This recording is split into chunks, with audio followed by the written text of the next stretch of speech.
tomber le pouvoir, est-ce que la situation de crise, c'est une situation qui est maîtrisable? Non. Donc, si tu ne rassures pas les partenaires, si tu ne leur montres pas que tu as la maîtrise de la situation, ils vont changer d'avis te concernant. D'autant plus que on n'est pas encore arrivé aux élections.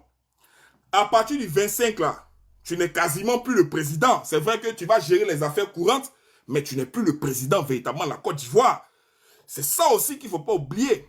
Donc, ils veulent gagner du temps en, en serrant l'étau. Mais en serrant l'étau, qu'est-ce que ça fait? Ça décuple l'envie encore des Ivoiriens, mais de manifester encore plus.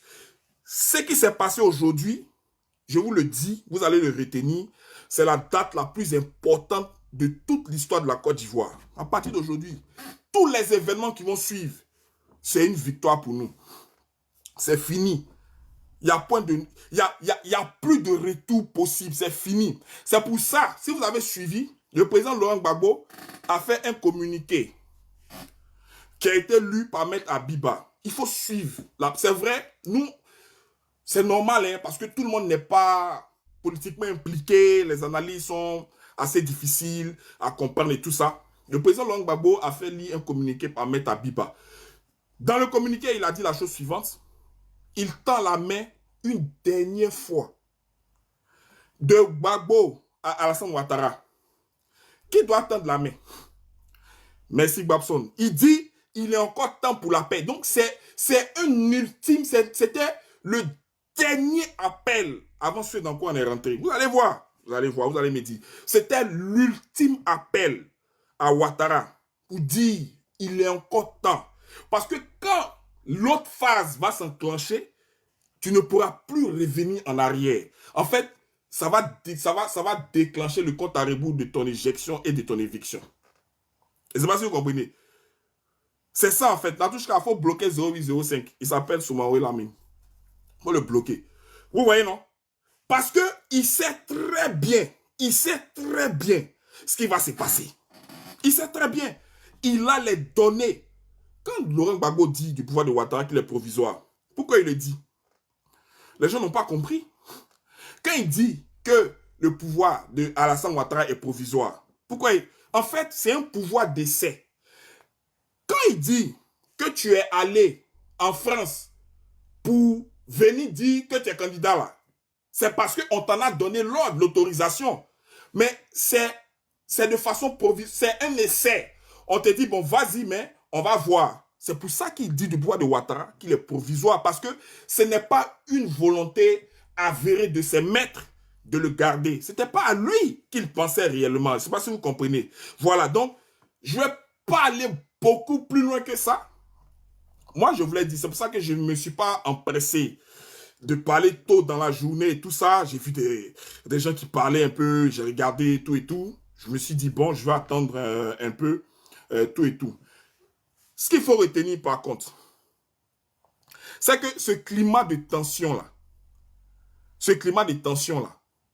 ça va créer quelque chose chez Ouattara, en son propre sein. Vous savez pourquoi? D'accord. Il est plébiscité en son propre sein, parce que ceux qui le suivent, c'est l'audateur là. Ils ont la confiance qu'il peut garantir leur intérêt. Mais quand ce climat de tension va monter de plus en plus, ça va créer l'atmosphère de méfiance entre eux.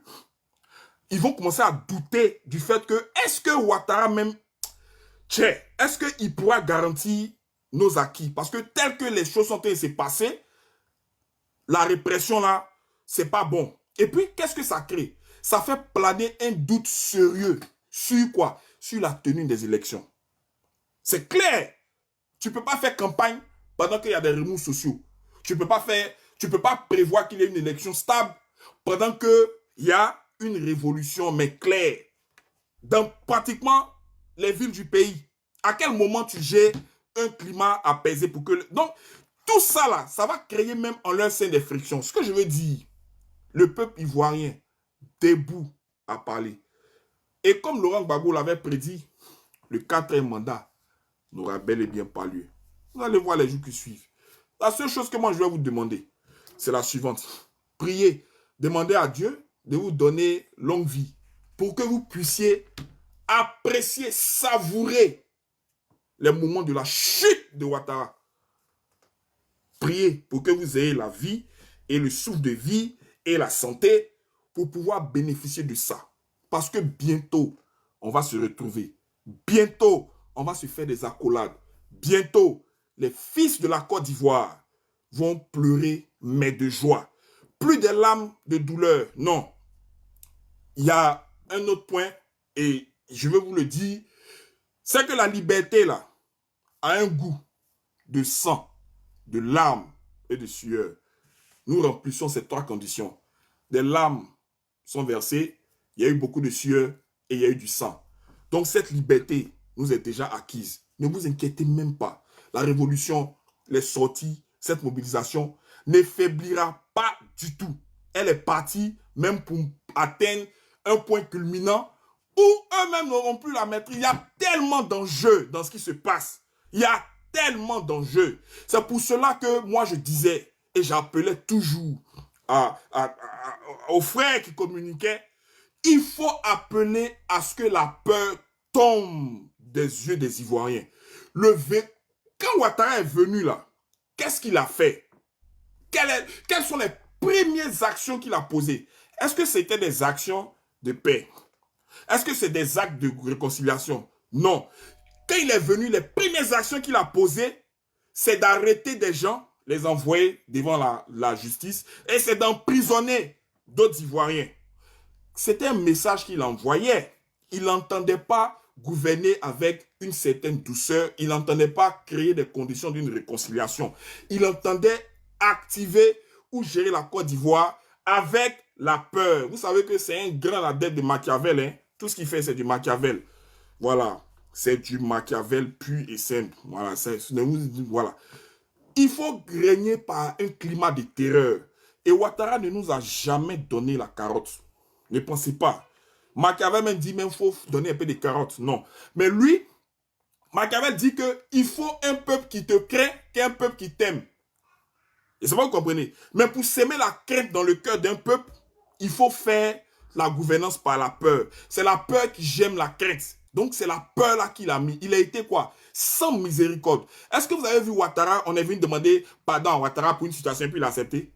Les gens qui l'arrêtent, les gens sont venus, oh, monsieur le président, ils se mettent à genoux, à la télé, à la caméra. On dit, oh, monsieur le président, pardon. Est-ce que Ouattara, là, quand on fait ça, il accepte? Il n'accepte pas, parce que c'est ce que Machiavel dit. Machiavel dit que quand tu as pitié du peuple, tu perds ton autorité. Donc, vaut mieux être craint que d'être aimé. Je ne sais pas si vous comprenez. Donc, c'est pour ça que on trouve qu'il est sans cœur. C'est-à-dire, il n'a pas... C'est comme s'il n'a pas un côté humain. Il peut t'arrêter, te mettre en prison pendant 15 ans, il s'en fout. Ce que ça va faire, l'impact que ça va avoir sur ta famille, la répercussion que ça va avoir sur le climat social, il s'en fout.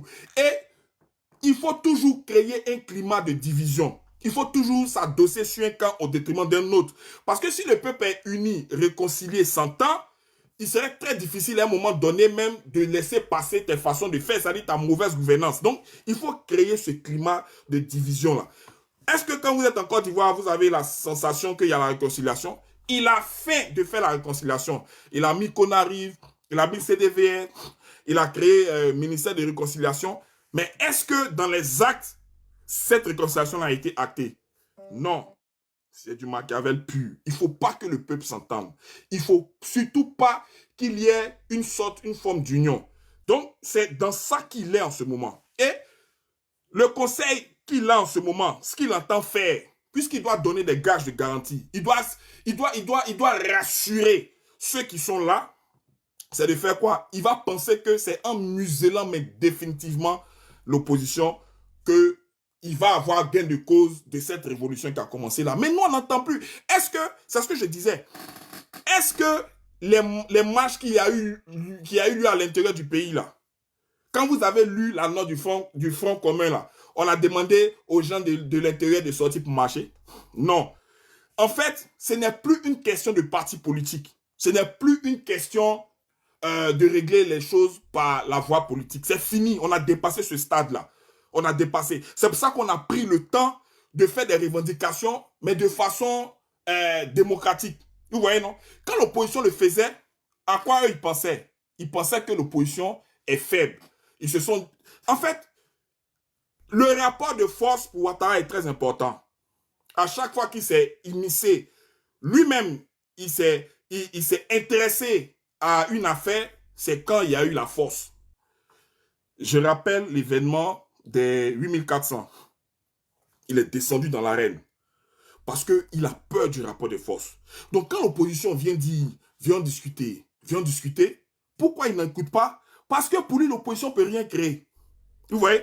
Parce que pour lui, il a fini d'instaurer ce climat de peur-là. Et cette peur-là, pour lui, va lier les mains de l'opposition. Donc, ils ne pourront rien faire. Parce que pendant 15 ans durant, il a empêché cette opposition-là de parler.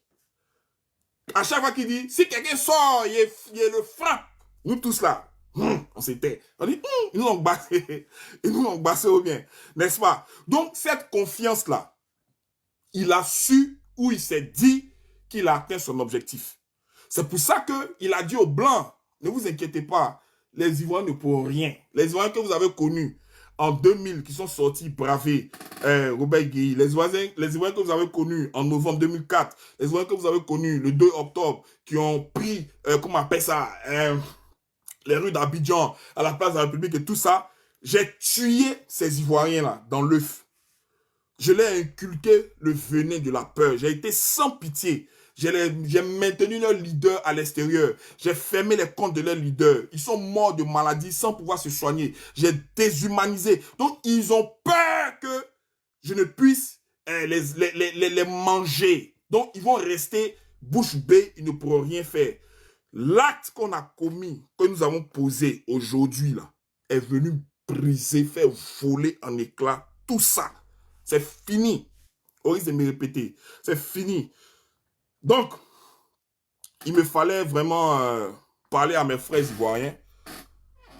La mobilisation ne faiblira pas.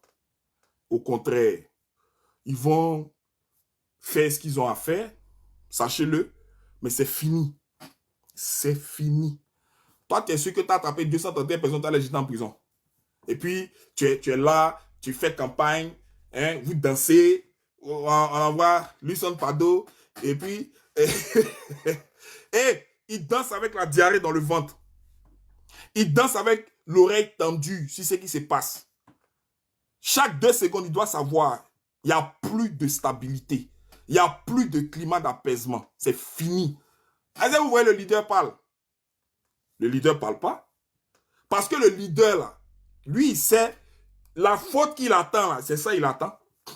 Je ne sais pas si vous comprenez. Nos leaders n'ont plus besoin de s'exposer, de pas. C'est fini. Ils n'ont plus besoin. Ils ont créé les conditions de cette situation-là.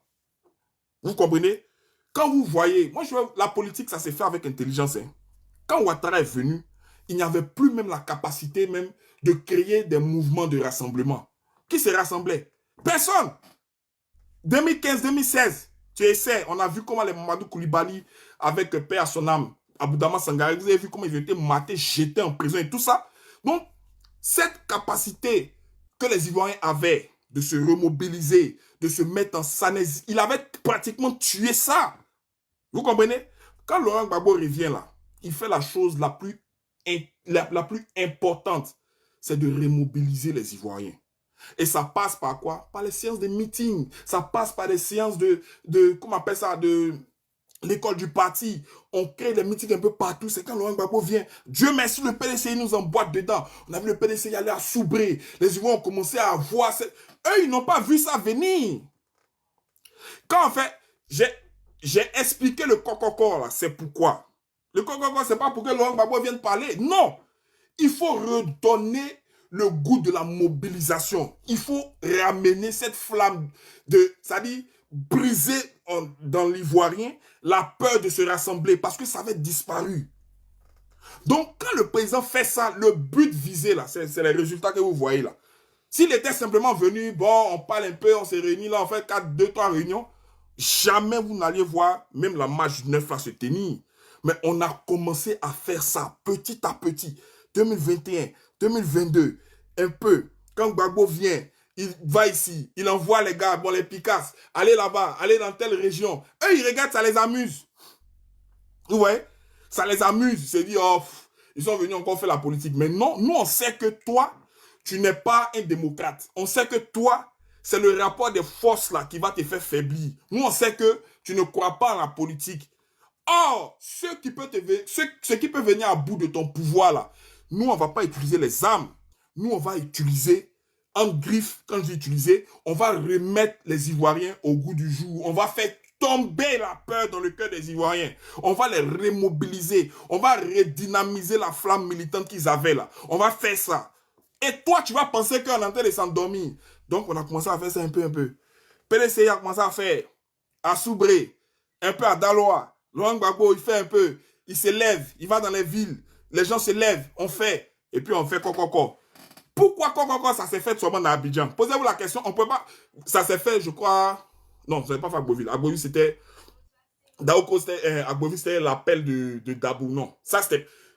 On a plus cadré Abidjan parce que Abidjan, vous savez, il a fallu que les gens voient qu'Abidjan est sorti pour que les autres villes sortent, n'est-ce pas? Donc, on a concentré notre action sur Abidjan. Et on a vu, on dit non, restez en brousse là-bas. Mais nous, on n'a pas besoin d'avoir quelque part. Nous, on veut seulement donner l'occasion aux Ivoiriens de ressortir de nouveau. Vous avez vu quoi de Dabou? Ils nous ont mis quelque part dans un coin perdu là-bas. Les gens ont marché 5 km.